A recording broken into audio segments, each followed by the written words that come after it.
Kasus kekerasan yang melibatkan aparat kepolisian hingga menewaskan warga sipil kembali terulang. Peristiwa terbaru terjadi di tambang emas Rata Totok, Minahasa Tenggara, Sulawesi Utara. Dalam insiden itu, 8 anggota Brimob Polda Sulut yang diduga terlibat dalam kejadian tersebut telah diperiksa.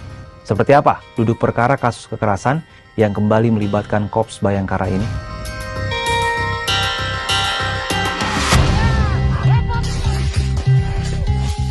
Peristiwa penembakan oleh aparat kepolisian ini terjadi di tambang emas Rata Totok, Minahasa Tenggara, Sulawesi Utara pada Senin 10 Maret 2025 dini hari. Wakapolda Sulut Brigjen Bahagia Daci menjelaskan, insiden ini terjadi di tambang emas Perkebunan Alason, Kecamatan Rata Totok, ketika sekelompok warga mendatangi lokasi dengan membawa senjata tajam seperti samurai, parang, dan senapan angin. Menurut polisi, kedatangan mereka diduga untuk mengambil hasil tambang secara paksa, sesuatu yang diklaim telah terjadi berulang kali berdasarkan laporan sebelumnya. Saat warga mendekati area tambang, 8 anggota Brimob Polda Sulut yang berjaga di lokasi memberikan tembakan peringatan, tapi tidak diindahkan.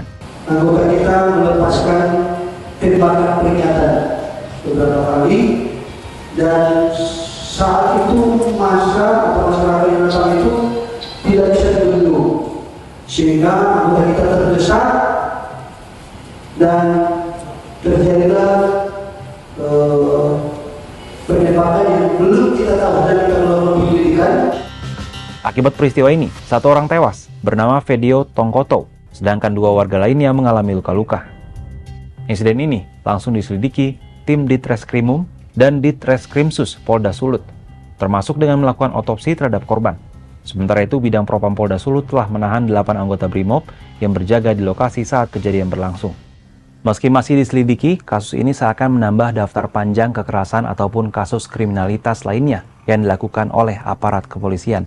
Tercatat dalam beberapa waktu terakhir, ada sejumlah kasus yang melibatkan polisi dan jadi sorotan publik.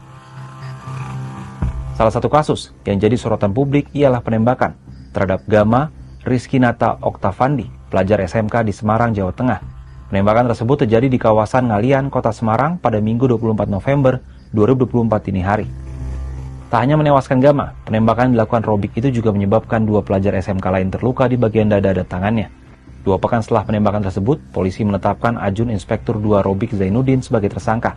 Meski sebelumnya sempat terjadi rekayasa kasus oleh pihak kepolisian yang berujung pada pencopotan Kapolrestabes Semarang Kombes Irwan Anwar. Saat ini kasus penembakan Gama tengah memasuki babak baru. Pada Kamis 6 Maret, Polda Jateng melimpahkan kasus itu ke Kejaksaan Negeri Kota Semarang. Tak hanya itu, salah satu kasus yang mengejutkan banyak pihak adalah dugaan pencabulan oleh Kapolres Ngada nonaktif Ajun Komisaris Besar Fajar Widyadharma Lukman terhadap seorang anak berusia 6 tahun. Peristiwa itu terjadi di sebuah hotel di Kupang pada 11 Juni 2024. Video kekerasan seksual ini tersebar di sebuah situs porno di Australia. Pihak otoritas Australia kemudian melaporkan video tersebut ke Mabes Polri. Kasus ini mulai diselidiki oleh Polda NTT pada 23 Januari 2025. Pada 20 Februari, Fajar diperiksa dan dibawa ke Mabes Polri untuk proses hukum lebih lanjut. Terkait rentetan kasus yang melibatkan Polri, Direktur Eksekutif Amnesty International Indonesia Usman Hamid, lewat keterangan tertulis yang diterima Kompas Selasa 11 Maret 2025 malam, mendesak Presiden Prabowo Subianto dan DPR untuk mengevaluasi Polri secara menyeluruh. Polri pun diminta lebih tegas terhadap anggotanya yang terlibat kekerasan tanpa prosedur hukum. Polisi pelaku kekerasan tak cukup hanya dijatuhi sanksi etik, tapi juga dipidanakan.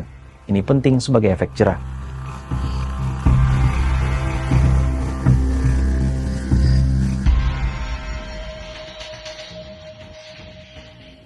Rentetan kasus kekerasan yang melibatkan aparat kepolisian ini tentunya harus menjadi perhatian khusus dari pemerintah.